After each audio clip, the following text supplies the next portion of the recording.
सामान तो ले आए, जैसे उन्होंने आप तीनों ने मिलकर हमें सब हर जाति के राशि के जातों के लिए बता दिया। खर्चा तो हो गया, सामान तो ले आए, मगर अब उस सामान की पूजा कैसे करें, उसकी भी कोई विधि होती है क्या? क्योंकि बहुत से लोग सामान तो ले आते हैं मगर उसकी पूजा नहीं करते। किस दिन पूजा की जाए, क्योंकि अमूमन दीपावली के दिन पूजा करें या धनतेरस पे धनतेरस के दिन ही पूजा कर लें, किस विधि से करें जरा वो बताएं। धनतेरस वाले दिन भी पूजा होती है, भगवान कुबेर जी की पूजा होती है, धनवंतरी जी, लक्ष्मी जी, सबकी पूजा होती है, क्योंकि इस दिन भी विधिवत जैसे हमारे पूजा का शुभ मुहूर्त बताया 29 अक्टूबर को शाम को 6:31 से 8:13 तक पूजा का शुभ मुहूर्त है।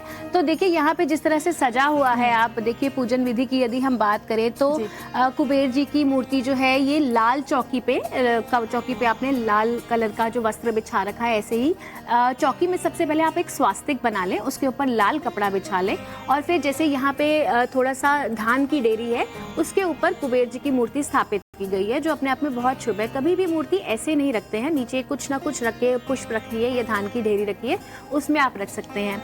उसके बाद डायरेक्शन की बहुत इंपॉर्टेंस होती है कि आप किस डायरेक्शन में मूर्ति रख रहे हैं। तो जब भी आप पूजा करेंगे नॉर्थ ईस्ट डायरेक्शन में आपकी मूर्ति होनी चाहिए, जो बहुत इंपॉर्टेंट और ऑस्पिशियस होती है। इनफैक्ट जब आप पूजा करते हैं तो आपका जो मुख होता है वो भी पूर्व दिशा की तरफ या उत्तर दिशा की तरफ होना चाहिए, जो अपने आप में बहुत शुभ माना जाता है।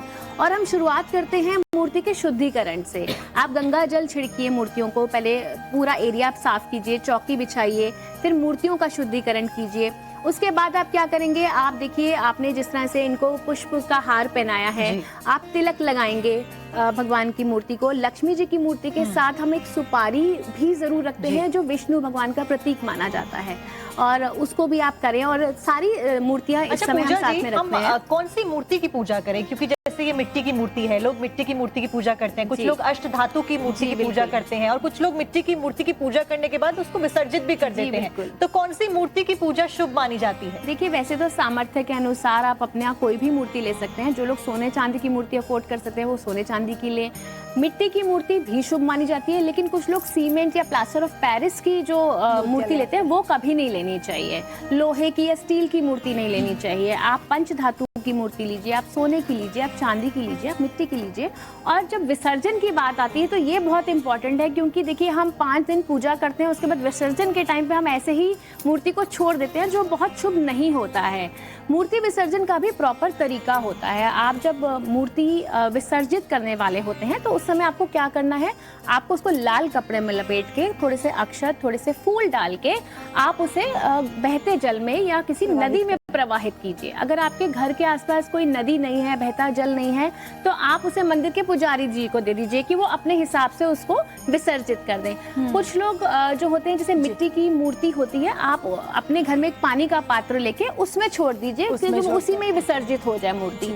कुछ लोग ना उसको पीपल के पेड़ के नीचे रख देते हैं, जहाँ बहुत गंदगी फैली होती है। वैसे तो कहते हैं कि पीपल के पेड़ के नीचे रख देना चाहिए, मैं पर्सनली नहीं उस चीज को, क्योंकि वहाँ बहुत गंदगी लोग फैलाते हैं। आप कुछ कहना चाहते हैं? यहाँ पर ये कहना चाहूंगी कि जो भगवान धनवंतरी की जो मूर्ति होती है ना, उसे कोशिश यही करनी चाहिए कि वो मिट्टी की या फिर किसी ऐसी चीज की ना हो जो खंडित हो जाए। भगवान धनवंतरी की मूर्ति को हमेशा मेटालिक या फिर पंचधातु या किसी ऐसी चीज में ही इनवाइट करना चाहिए, क्योंकि इन्हें हम कुबेर की मतलब जैसे इनको हमें हमेशा के लिए अपने घर में स्थापित कर रहे हैं कि आपके घर में आरोग्यता बनी रहे।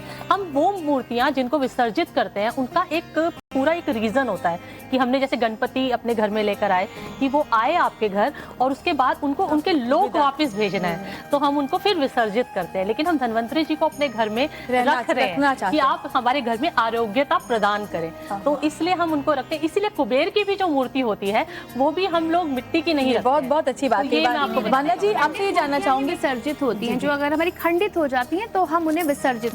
वाना जी, बहुत से लोग कहते हैं कि